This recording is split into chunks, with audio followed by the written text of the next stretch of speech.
ನಮಸ್ಕಾರ ಆತ್ಮೀಯರೇ, media house ಕನ್ನಡಗೆ ಸ್ವಾಗತ. ಡಿಕೆಶಿ ಸರ್ಕಾರ ರಚನೆಯಾಗಿ ಬರೋಬ್ಬರಿ 2.5 ತಿಂಗಳಾಗ್ತಾ ಬಂತು. ಆದರೆ ಇವತ್ತಿನವರೆಗೂ ಕಚ್ಚಾಟ ನಿಂತಿಲ್ಲ. ಸಿಎಂ ಪಟ್ಟಕ್ಕೇರೋ ವಿಷಯದಲ್ಲಿ ಹಂಗಾಮ ಸೃಷ್ಟಿಯಾಗುತ್ತೆ. ಸಿದ್ದರಾಮಯ್ಯ ಅಷ್ಟು ಈಸಿಯಾಗಿ ಸಿಎಂ ಸ್ಥಾನದಿಂದ ಕೆಳಗಿಳಿಯಲ್ಲ ಅಂತ ಎಲ್ಲರೂ ಊಹಿಸಿದ್ರು. ಆದರೆ ಆಗ ಆಗಿದ್ದೇ ಬೇರೆ.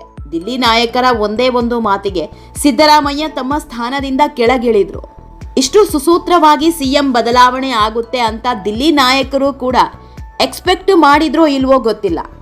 ಅವತ್ತೆಲ್ಲ ಕಾಂಗ್ರೆಸ್ ನಾಯಕರು ಅನ್ಕೊಂಡಿದ್ದಕ್ಕಿಂತಲೂ ಈಸಿಯಾಗಿ ಮುಗ್ದು ಹೋಗಿತ್ತು. ಆದ್ರೆ ಈಗ ಅಸಲಿ ಆಟ ಶುರುವಾಗಿದೆ. ಸಂಪುಟ ವಿಸ್ತರಣೆಯನ್ನ ಈಸಿಯಾಗಿ ತಗೊಂಡಿದ್ದ ದಿಲ್ಲಿ ನಾಯಕರಿಗೆ ಬಿಸಿ ತುಪ್ಪವಾಗಿ ಪರಿಣಮಿಸಿದೆ. ಹೈಕಮಾಂಡ್ ಕಡೆಯಿಂದ ಎಷ್ಟೇ ಎಚ್ಚರಿಕೆ ಸಂದೇಶ ಬಂದ್ರೂ ಕಾಂಗ್ರೆಸ್ನ ಕೆಲವು ನಾಯಕರು ತಣ್ಣಗಾಗ್ತಾ ಇಲ್ಲ.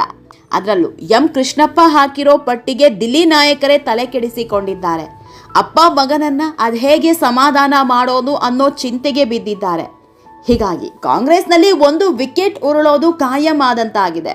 ನಾಳೆ ದೆಹಲಿಗೆ ಹೋಗಲಿರುವ ಸಿಎಂ ಡಿಕೆಶಿ ಹಾಗೂ ಸಿದ್ದರಾಮಯ್ಯ ಮುಂದೆ ಮಹತ್ವದ ಚರ್ಚೆ ನಡೆಯಲಿದೆ.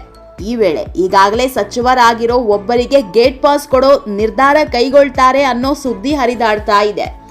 ಇದರ ಬೆನ್ನಲ್ಲೇ ಡಿಕೆಶಿ ಪರಮಾಪ್ತ ಈಗ ಸಚಿವರಾಗಿರೋ ಮಾಗಡಿ ಬಾಲಕೃಷ್ಣ ಅವರು ತಮ್ಮ ಸ್ಥಾನಕ್ಕೆ ರಾಜೀನಾಮೆ ಕೊಡಲು ನಾನು ರೆಡಿ ಅಂದಿದ್ದಾರೆ. ಈ ಹೇಳಿಕೆ ರಾಜ್ಯ ಕಾಂಗ್ರೆಸ್ನಲ್ಲಿ ಬಿಸಿ ಬಿಸಿ ಚರ್ಚೆಗೆ ಕಾರಣ ಆಗಿದೆ. ಹಾಗಾದ್ರೆ ಯಾವ ನಾಯಕರಿಗೆ ಕೋಕ್ ಕೊಡ್ತಾರೆ? ದಿಲ್ಲಿಯಲ್ಲಿ ಏನೆಲ್ಲ ಆಗುತ್ತೆ? ಸಚಿವ ಸ್ಥಾನ ಕಳ್ಕೊಂಡವರನ್ನ ಸಮಾಧಾನ ಮಾಡೋದಕ್ಕೆ ದಿಲ್ಲಿ ನಾಯಕರು ಯಾವ ಅಸ್ತ್ರ ಹೂಡಿದ್ದಾರೆ? ಇದೆಲ್ಲದರ ಬಗ್ಗೆ ಇವತ್ತಿನ ವಿಡಿಯೋದಲ್ಲಿ ಹೇಳ್ತಾ ಹೋಗ್ತೀವಿ. ಈ ವಿಡಿಯೋನ ಸ್ಕಿಪ್ ಮಾಡದೆ ಕೊನೆವರೆಗೆ ನೋಡಿ. ಅಲ್ಲದೆ ನಮ್ಮ ಚಾನೆಲ್ನ ಸಬ್ಸ್ಕ್ರೈಬ್ ಮಾಡೋದನ್ನ ಮರಿಬೇಡಿ. ಆತ್ಮೀಯರೇ, ಸಂಪುಟ ವಿಸ್ತರಣೆ ನಂತರದ ಅತೃಪ್ತಿ ಒಂದೆಡೆಯಾದ್ರೆ ಹೊಸ ಸಚಿವರಿಗೆ ಖಾತೆ ಹಂಚಿಕೆ ವಿಚಾರದಲ್ಲೂ ಸಮಸ್ಯೆ ಎದುರಾಗಿದೆ. ಹಲವು ಸಚಿವರು ಇಂತಹದ್ದೇ ಖಾತೆ ಬೇಕು ಅಂತ ಪಟ್ಟು ಹಿಡಿದಿದ್ದು ಕೆಲವರು ಎಐಸಿಸಿ ನಾಯಕರಿಂದ ಸಿಎಂ ಮೇಲೆ ಒತ್ತಡ ತರ್ತಿದ್ದಾರೆ. ಹೀಗಾಗಿ ಈ ಗೊಂದಲದ ಸ್ಥಿತಿಯಲ್ಲೇ 4 ದಿನಗಳು ಕಳೆದು ಹೋಗಿದ್ದು ಖಾತೆಯೇ ಇಲ್ಲದೆ ಸಚಿವರುಗಳು ಕೆಲಸ ಶುರು ಮಾಡಿಲ್ಲ. ಇದೆಲ್ಲ ಕಾರಣದಿಂದ ಯಾರಿಗೆ ಯಾವ ಖಾತೆ ನೀಡಬೇಕು ಅನ್ನೋದನ್ನ ವರಿಷ್ಠರೊಂದಿಗೆ ಸಮಾಲೋಚನೆ ನಡೆಸೋದಕ್ಕೆ ಸಿಎಂ ಡಿಕೆಶಿ ಮುಂದಾಗಿದ್ದಾರೆ. ಈಗಾಗಲೇ ಸಚಿವ ಸ್ಥಾನ ಸಿಕ್ಕಿಲ್ಲ ಅನ್ನೋ ಕಾರಣಕ್ಕೆ ಆಕ್ರೋಶ ಭುಗಿಲೆದ್ದಿದೆ. ಈಗ ಖಾತೆ ವಿಷಯದಲ್ಲೂ ಅದು ರಿಪೀಟ್ ಆದ್ರೆ ಪಕ್ಷಕ್ಕೆ ದೊಡ್ಡ ಹೊಡೆತ ಕೊಡಲಿದೆ. ಹೀಗಾಗಿಯೇ ಎಚ್ಚರಿಕೆಯ ಹೆಜ್ಜೆ ಇಡೋದಕ್ಕೆ ಸಿಎಂ ಡಿಕೆಶಿ ಹಾಗೂ ದಿಲ್ಲಿ ನಾಯಕರು ಮುಂದಾಗಿದ್ದಾರೆ. ಹೀಗಾಗಲೇ ತಮ್ಮ ಖಾತೆ ಬದಲಿಸುವಂತೆ ಹಿರಿಯ ಸಚಿವ ಕೆಎಚ್ ಮುನಿಯಪ್ಪ ಪಟ್ಟು ಹಿಡಿದ್ರೆ ತಮಗೆ ನೀಡಿರೋ ಜಲಸಂಪನ್ಮೂಲ ಖಾತೆ ಜೊತೆಗೆ ಹೆಚ್ಚುವರಿ ಖಾತೆ ನೀಡಿ ಅಂತ ರಾಮಲಿಂಗಾರೆಡ್ಡಿ ಹಠಕ್ಕೆ ಬಿದ್ದಿದ್ರು. ಹೀಗಾಗಿ ಯಾರ್ಯಾರಿಗೆ ಯಾವ ಖಾತೆ ನೀಡಬೇಕು ಅನ್ನೋದೇ ದಿಲ್ಲಿ ನಾಯಕರಿಗೆ ಕಗ್ಗಂಟಾಗಿದೆ.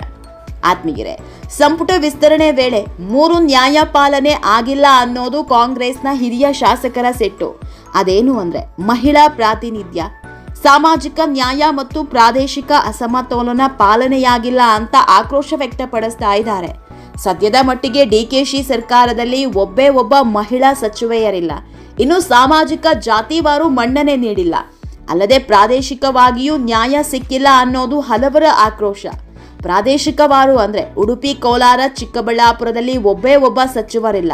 ಅದರ ಮಧ್ಯೆ ಬೇರೆ ಪಕ್ಷಗಳಿಂದ ಬಂದವರಿಗೆ ಮನ್ನಣೆ ನೀಡಿ ದಶಕಗಳ ಕಾಲ ಪಕ್ಷನಿಷ್ಠೆ ಉಳಿಸಿಕೊಂಡ ಹಿರಿಯರನ್ನ ಕಡೆಗಣಿಸಲಾಗಿದೆ ಅನ್ನೋ ಅಸಮಾಧಾನ ಕಾಣಿಸಿಕೊಂಡಿದೆ. ಈ ಎಲ್ಲವೂ ಪಾಲನೆಯಾಗಲಿ ಅಂತ ಹಿರಿಯರು ಪಟ್ಟು ಹಿಡಿದಿದ್ದಾರೆ ಎನ್ನಲಾಗಿದೆ. ಈ ಸಂಬಂಧ ಸಿಎಂ ಡಿಕೆಶಿ, ಕೆಪಿಸಿಸಿ ಅಧ್ಯಕ್ಷ ಬಿಕೆ ಹರಿಪ್ರಸಾದ್ ಹಾಗೂ ರಾಜ್ಯ ಉಸ್ತುವಾರಿ ಸುರ್ಜೇವಾಲಾ ಅವರ ಮನವೊಲಿಕೆ ಪ್ರಯತ್ನ ಮಾಡಿದ್ರೂ ಕೆಲವರು ಸೊಪ್ಪು ಹಾಕಿಲ್ಲ.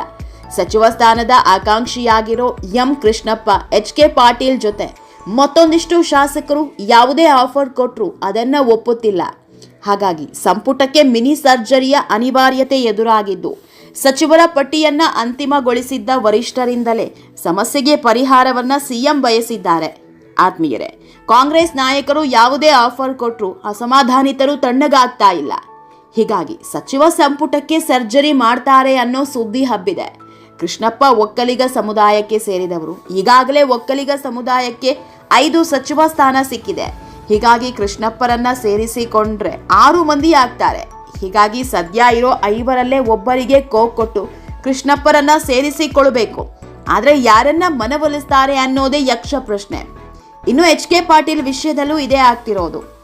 ಹೀಗೆ ಇನ್ನು 3-4 ಮಂದಿ ಸಚಿವ ಸ್ಥಾನಕ್ಕೆ ಬಿಗಿಪಟ್ಟು ಹಾಕಿದ್ದಾರೆ. ಹೀಗಾಗಿ ಇವರನ್ನೆಲ್ಲ ಹೇಗೆ ಮನವೊಲಿಸ್ತಾರೆ ಅನ್ನೋದೇ ಎಲ್ಲರ ಪ್ರಶ್ನೆಯಾಗಿದೆ. ಒಂದು ವೇಳೆ ಈಗಾಗಲೇ ಸಚಿವರಾಗಿದ್ದವರನ್ನ ಕಿತ್ ಹಾಕಿದ್ರೆ ಅವರು ರೊಚ್ಚಿಗೇಳೋ ಸಾಧ್ಯತೆ ಇದೆ. ಕೊಟ್ಟು ಕಿತ್ಕೊಂಡ್ರು ಇದು ನಮಗೆ ಮಾಡಿದ ಅವಮಾನ ಅಂತ ಪಕ್ಷದ ವಿರುದ್ಧವೇ ಸಮರ ಸಾರೋ ಸಾಧ್ಯತೆ ಇದೆ. ಹೀಗಾಗಿ ಭಾರಿ ಎಚ್ಚರಿಕೆ ಹೆಜ್ಜೆ ಇಡೋದಕ್ಕೆ ದಿಲ್ಲಿ ನಾಯಕರು ಮುಂದಾಗಿದ್ದಾರೆ. ಈ ಎಲ್ಲ ಬೆಳವಣಿಗೆ ಮಧ್ಯೆ ಸಚಿವ ಬಾಲಕೃಷ್ಣ ಅಚ್ಚರಿಯ ಹೇಳಿಕೆ ನೀಡಿದ್ದಾರೆ. ಮೊದಲ ಬಾರಿ ಸಚಿವರಾಗಿದ್ರೂ ಕೂಡ ರಾಜೀನಾಮೆ ಬಗ್ಗೆ ಮಾತನಾಡಿದ್ದಾರೆ. ಪಕ್ಷ ಹೇಳಿದರೆ ತ್ಯಾಗಕ್ಕೆ ಸಿದ್ಧ ಇದ್ದೇನೆ ಅಂತ ನೂತನ ಸಚಿವ ಬಾಲಕೃಷ್ಣ ಹೇಳಿದ್ದಾರೆ. ಅಲ್ಲದೆ ಅಸಮಾಧಾನಿತರು ಸಚಿವ ಸ್ಥಾನ ಕೇಳೋದ್ರಲ್ಲಿ ತಪ್ಪಿಲ್ಲ ಅಂತಾನೂ ಹೇಳಿದ್ದಾರೆ. ಹೀಗೆ ಪಕ್ಷದಲ್ಲಿ ನಡೀತಾ ಇರೋ ಕ್ಷಣಕ್ಕೊಂದು ಬೆಳವಣಿಗೆ ಎಲ್ಲರ ಹುಬ್ಬೇರುವಂತೆ ಮಾಡ್ತಾ ಇದೆ.